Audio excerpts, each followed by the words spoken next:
تحياتي لكل زوار واعضاء القناة في كل مكان، يا رب تكونوا بخير وفي احسن حال.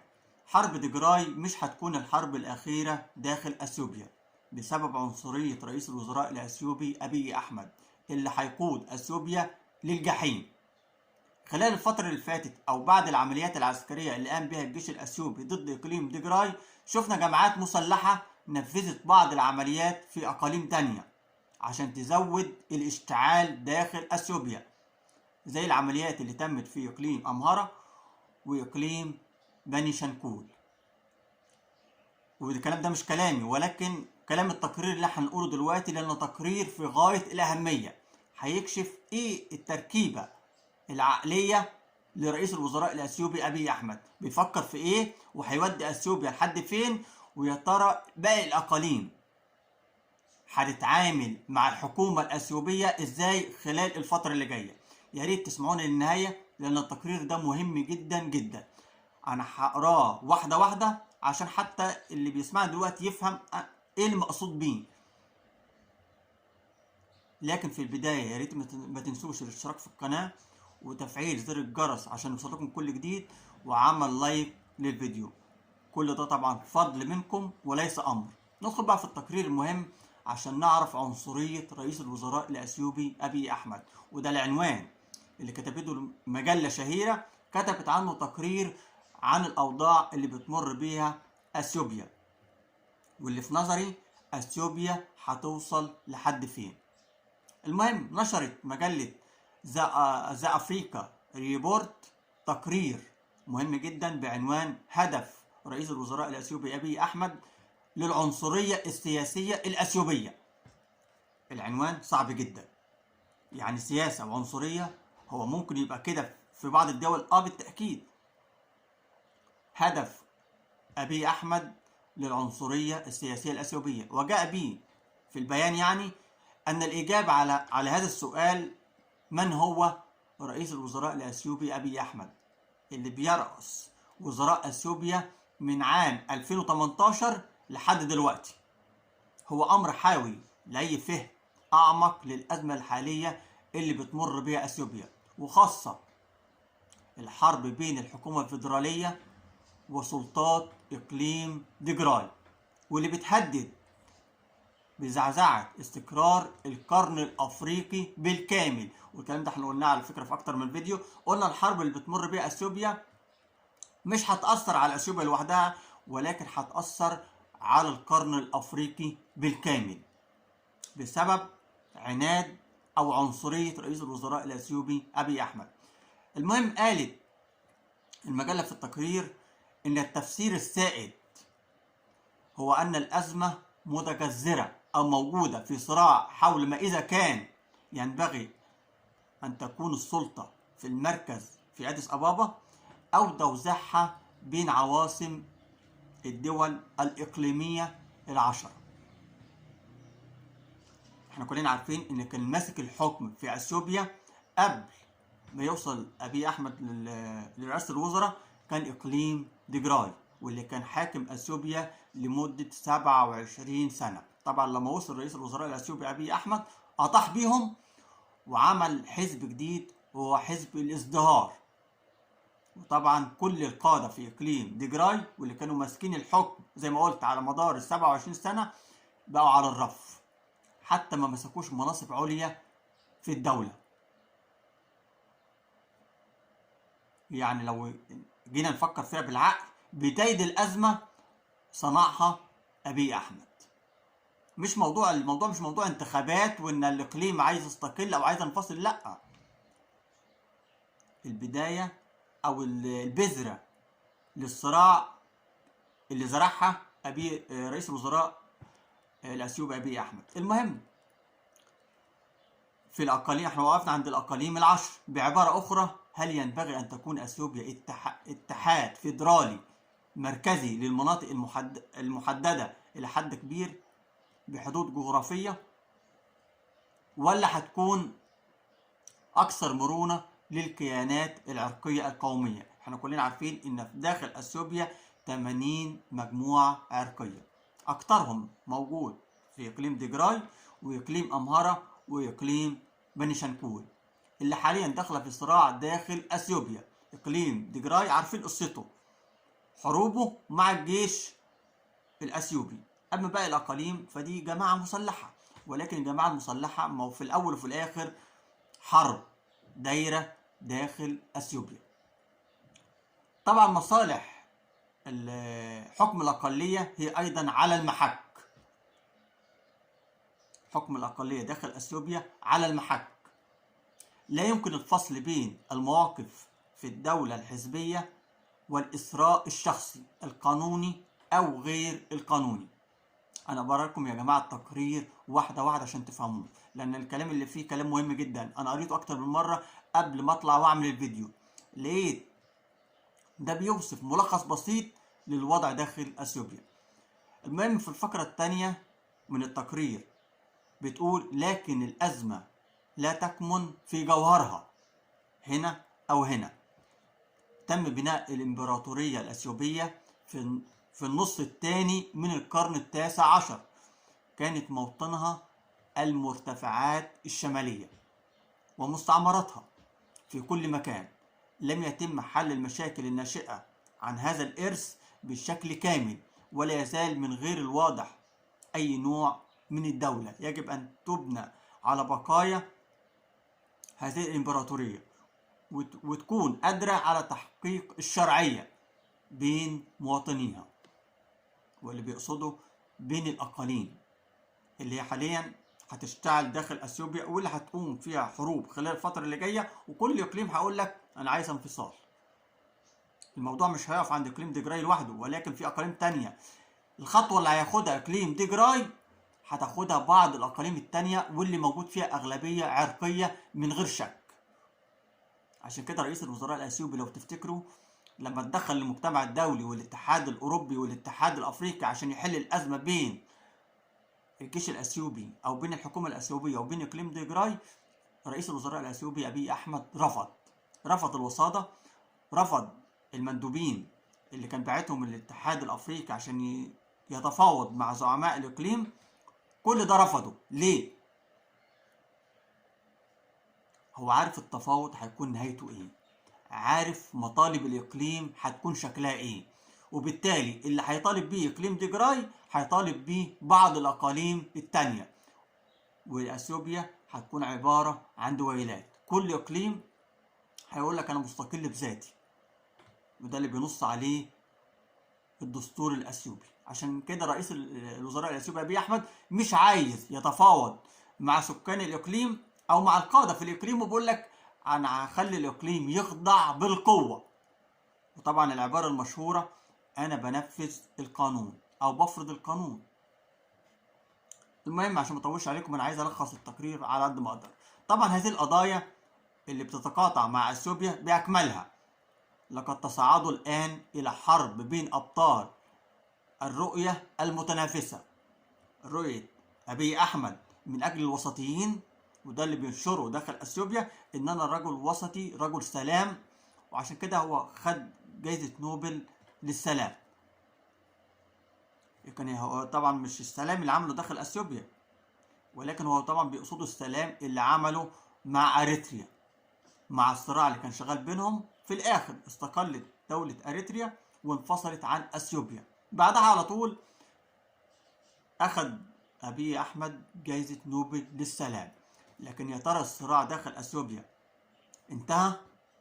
لا، بالعكس بدأ بقوة ومع أكبر أقاليم أثيوبيا. لو ما كانش أكبر في المساحة، ولكن أنا بتكلم من ناحية المجموعة العرقية أكترها موجود في ديجراي. طبعا أبي أحمد من أجل الوسطيين، وجبهة تحرير شعب ديجراي من أجل الكونغو فيدرالية العرقية، ودي مجموعة كبيرة جدا ليها جماعة مسلحة قوية جدا. واحنا قلنا في أكتر من فيديو إن عدد المسلحين في إقليم ديجراي وصل 250 ألف مسلح. دولة، سواء اللي معايا يتفق أو يختلف معايا، هي دولة.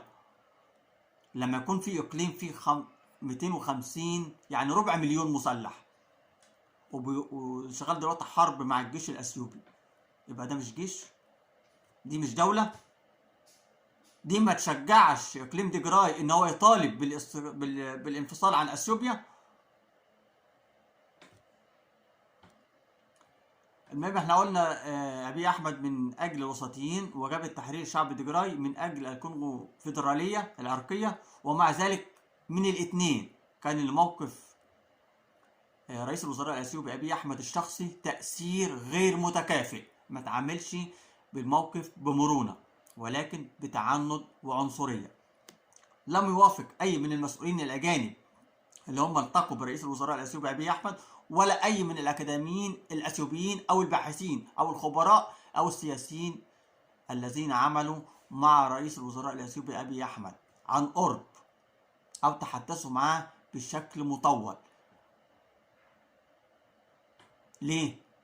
خوفا من الانتقام، باستثناء واحد، ولكن كان في مؤتمر سري، فإن هؤلاء الغرباء تقريبا بالإجماع اجتمعوا إن رئيس الوزراء الأثيوبي أبي أحمد بيمتاز بالعنصرية، ومش عايز حد يناقشه ولا حد يقول له اللي بتعمله ده صح ولا غلط. هو شايف اللي في مصلحة أثيوبيا وبيعمله من وجهة نظر الشخصية. طبعا أولا هنتكلم في أكتر من نقطة. أولا كما يقولون يفتقر رئيس الوزراء الاثيوبي ابي احمد الى المعرفه السياسيه والتاريخيه، والكلام ده صدقوني انا قلته في اكتر من فيديو. السياسي بيكون حكيم، السياسي ما يضيعش بلده، السياسي يحافظ على شعبه، السياسي الحكيم ما يتشردش شعبه ويخليه دلوقتي على الحدود السودانيه. هو ده السياسي، هو ده اللي ممكن اضرب له تعظيم سلام واقول له انت قائد.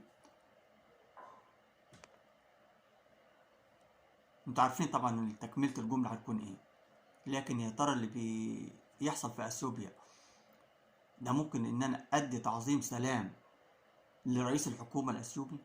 بالتأكيد لا. الشعب الاثيوبي مش صعبان عليا انا لوحدي، ولكن صعبان على ناس كتير لما اشوف وضعهم دلوقتي، وخاصة الناس اللاجئين اللي فروا من اثيوبيا ودلوقتي موجودين على الحدود السودانية. يا ترى وضعهم ايه؟ دي نقطة. النقطة التانية، يا ترى الناس اللي بتموت داخل اثيوبيا مين اللي متحمل مسؤوليتها؟ انا طبعا بقصد الجماعات العمليات المسلحة اللي تمت في داخل اثيوبيا، اللي في اقليم بني شنكول واقليم امهارة، واللي راح ضحيتها ناس مدنية. يمكن الموضوع الاخير راح ضحيته 100 شخص مدني، طبعا غير الاصابات. يا ترى دول ذنبهم عند مين؟ مين المسؤول عنهم؟ مين المسؤول عن الشعب؟ مش الحكومة؟ واللي بيرأس الحكومة مش رئيس الوزراء؟ المهم قالوا التقرير بيقول ان ابي احمد بيفتقر الى المعرفة السياسية والتاريخية، لكن الاصول البعيدة للأزمة في اثيوبيا تنبع من الروايات المتعارضة حول التاريخ الامبراطوري للبلاد. بتعبير ادق، تشير خطاباته وموقعه إلى مفهوم نمطي للتاريخ بدلا من معرفة سليمة وشاملة. ثانيا، لاحظوا أن إيمانه الأصولي الخمسيني ليس مسألة خاصة، وهو ينتمي إلى حركة المؤمنين مولو ونجل، بمعنى الإنجيل الكامل اللي بتضم 4 مليون ونص أثيوبي. الجماعة دي بتضم 4.5 مليون أثيوبي اللي بينتموا للإنجيل الكامل. ووفقا للجميع اللي تمت مقابلتهم، تقريبا المجلة عملت أكتر من لقاء مع أكتر من شخص، وكان كلامهم كله تقريبا واحد، فإن عقيدته تملي رؤيته وأفعاله السياسية قلة من الأثيوبيين. يعني كل الشعب الأثيوبي مش متفق أو مش راضي على سياسة أو عقيدة رئيس الوزراء الأثيوبي أبي أحمد. عقيدته في الإدارة السياسية، مش حاجة تانية، عشان بس مفيش حد يفهمنا غلط. وده قلة من الأثيوبيين هم اللي بيتفقوا معاه، الذين تمت مقابلتهم يعتقدون إنه سيستغل. خدوا بالكم بقى، النقطة دي مهمة. بعض الناس اللي تم الحوار معاهم مع المجلة يعتقدون أن رئيس الوزراء الأثيوبي أبي أحمد يستغل هذا الدين بجهل لتعزيز شرعيته. يتفقون مع محلل اللي كان بيجادل رئيس الوزراء الأثيوبي أبي أحمد في موقف كان، وقال بأن أبي أحمد قد صنع عمدا روح خدعة كأداة مقنعة. يعني بمعنى صح هو بيقول لك ان هو حاسس ان هو نبي اللي هينقذ اثيوبيا من حالة الضياع. طبعا ايهما صحيح؟ النتيجة واحدة. يعتقد ابي احمد انه بعد ان كانت اثيوبيا تتأرجح على حافة الهوية قبل عامين او 3، عندما هددت الاضطرابات العنيفة البلاد بالتفكك من ايام اريتريا، فان الطريق الوحيد للخلاص هو نوع من الثورة الاخلاقية، المفهوم الذي أقنع به رئيس الوزراء الأثيوبي أبي أحمد كتلة كبيرة من الشعب الأثيوبي. أقنعهم، يترجم تقريبا على أنه جمع وتوحيد. دي الصيغة اللي عايز يوصلها رئيس الوزراء الأثيوبي أبي أحمد للشعب الأثيوبي، إن هو النبي المنقذ اللي هيحافظ على أثيوبيا من التفكك أو الصراع اللي كان داير فيها على مدار السنتين أو 3 اللي فاتوا. طبعا يضيف الموقع إنه ستتجاوز البلاد انقساماتها، وده بالتأكيد احنا قلنا في أكتر من موضوع أو أكتر من فيديو اللي بتمر بيه أثيوبيا ده بيزود الانقسام ما بيجمعهوش. ديجراي، بعد كده أمهرة، بعد كده بني شنكول، بعد كده هتلاقي أقاليم تانية هتاخد نفس النمط اللي ماشي فيه إقليم ديجراي. بيقول في التقرير العرقية انقساماتها العرقية بطبيعتها بالدرجة الأولى من خلال التلاقي تدريجيا حول مجموعة مشتركة من القيم الأخلاقية أو اللا أخلاقية زي الحب، التسامح، المصالحة. وبيقول لمرافقيه إن هذا لن يجلب السلام والوئام فحسب. أمال إيه؟ قال الازدهار. لذلك ليس من الصدفة أو المصادفة إنه اختار اسم حزب الازدهار للهيكل الغير عرقي اللي هو عمله على أنقاض الائتلاف الحاكم. ما هو حزب الازدهار ده اتعمل على إيه؟ على أكتاف مين؟ على أكتاف القادة في إقليم ديجراي. رئيس الوزراء الأثيوبي عمل الحزب وأطاح بيهم، وما خلاش ولا قائد مسك أي منصب في الحكومة الأثيوبية. عشان كده اختار حزب الازدهار للهيكل غير العرقي الذي أنشأه على أنقاض الائتلاف الحاكم السابق، المكون من ممثلين من أقوى 4 مناطق، والذي احتفظ بالسلطة لمدة 27 عام. عقيدة حزب الازدهار هي أنه كلما كان الإيمان أقوى زادت مكافأة الله للمؤمن ببركات مالية. الثروة هدية من الله عز وجل لمن يستحقها. هو ده النمط أو أقول لك إيه، النمط اللي ماشي عليه حزب الازدهار. تمام؟ لذلك لا يوجد تناقض بين الأخلاق الصارمة للمؤمنين وممارسة أبي أحمد رئيس الوزراء الأثيوبي اللي جذب المؤيدين بالمواهب والمواقف. بتصف رئيسة حزب المؤتمر الفيدرالي الأورمي المعارض، الأورمو طبعا ده حزب معارض لأبي أحمد، هذا بأنه تسويق السياسة. يسمى كمان بيسميه الباحث أليكس هذا الإطار بالسوق السياسي في شكل تبادل الولاء السياسي أو التعاون مقابل أجر. وبالتالي فإن الأفراد هم في قلب رؤية السياسة، في قلب رؤيته السياسية. الحقائق نسبية أو يجب إخفائها، كما هو الحال مع التعتيم الإعلامي الشامل على الحرب، حتى أنه يبدو أنه يتبنى مفهوم الحقائق البديلة، زاعم على سبيل المثال أنه لم يقتل مدني واحد أثناء الاستيلاء على مدن ديجراي. وطبعا ده احنا مشفناش حاجة على أرض الواقع، والكلام ده أنا قلت في أكتر من فيديو. يا جماعة احنا شفنا حاجة ليها دليل؟ لا، كلها اتهامات كان من الطرفين، سواء من الطرف الأثيوبي أو من الطرف المسلح في إقليم ديجراي. ناس مدنية اتقتلت، ما شفناش حاجة على الدليل. ده بينكر وده بينكر، ولو كان في قتلة مدنيين فكله بيرمي التهمة على التاني. الجيش الأثيوبي بيرمي التهمة على الجماعة المسلحة والعكس.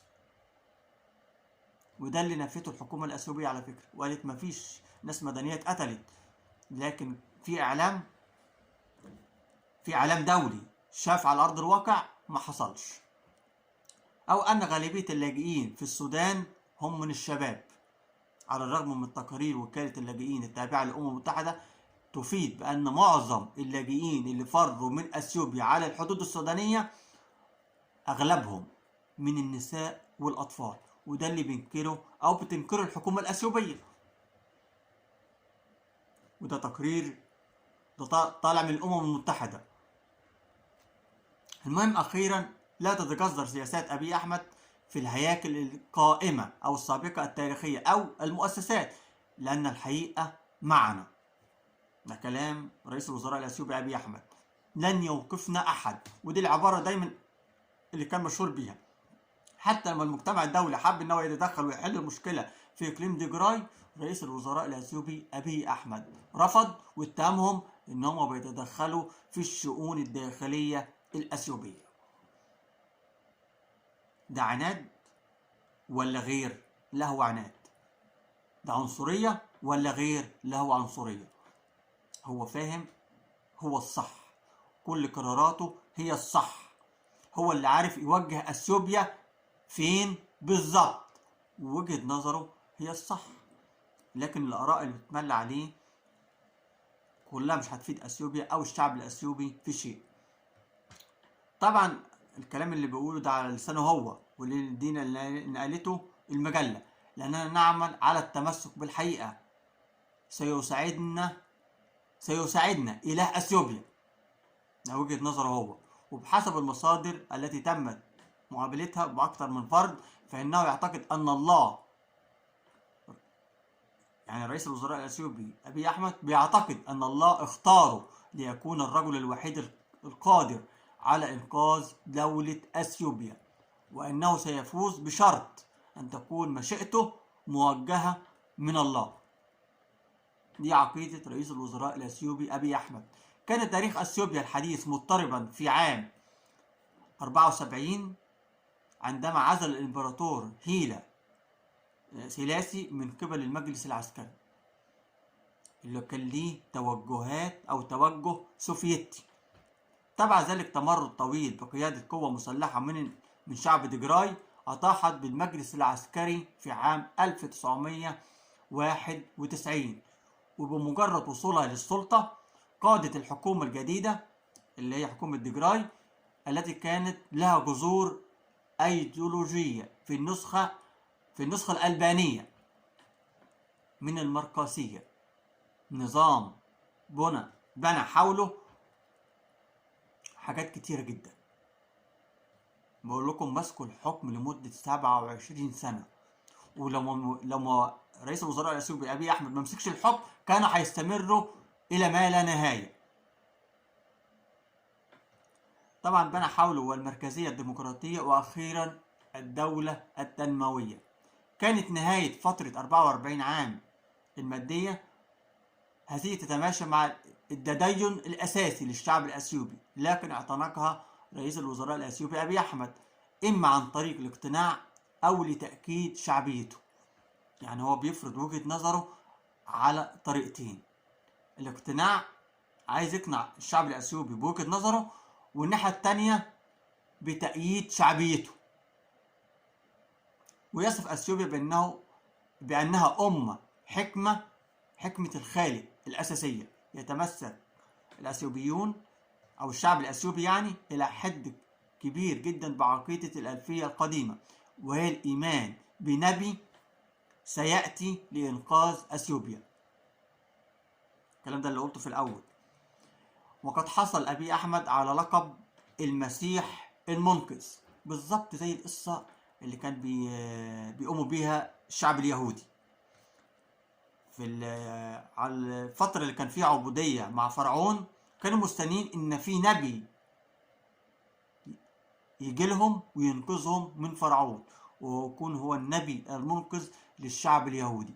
نفس الطريقة مع الشعب الأثيوبي، كانوا منتظرين نبي أو مستنيين شخص ينقذ اثيوبيا من الوضع اللي هي فيه، واللي جالهم طبعا ابي احمد. وقد حصل ابي احمد زي ما قلت على لقب المسيح المنقذ، على حد تعبير احد الملتزمين اللي هو قال احنا كده جالنا رئيس الوزراء الاثيوبي ابي احمد ده المسيح المنقذ لشعب اثيوبيا. فان ابي احمد يريد ان ترتفع روح امتنا اللي هي الشعب الاثيوبي وتشرق مره اخرى تلك الروح اللي دفنت لاكثر من 44 عام بسبب الاضرار والظلام بقصد شرير وتصميم. آخر جملة في التقرير، أنا آسف إني طولت عليكم، لكن بالنسبة لسكان الأطراف الخاضعين ينظر إلى هذه الرؤية في كثير من الأحيان على إنها محاولة لإعادتهم إلى وضع التبعية السابق، وده اللي هيرفضه أغلب الناس في الأقاليم. يعني الحكام أو القادة في إقليم تيجراي مش هيرجعوا تاني يخضعوا للحكومة الأثيوبية لغاية كده، وآسفين. عشان كده بيطالبوا بالانفصال، وبالتأكيد أقاليم تانية هتاخد نفس التفكير ونفس النمط اللي ماشي عليه إقليم تيجراي، وده اللي رفضه رئيس الوزراء الأثيوبي أبي أحمد.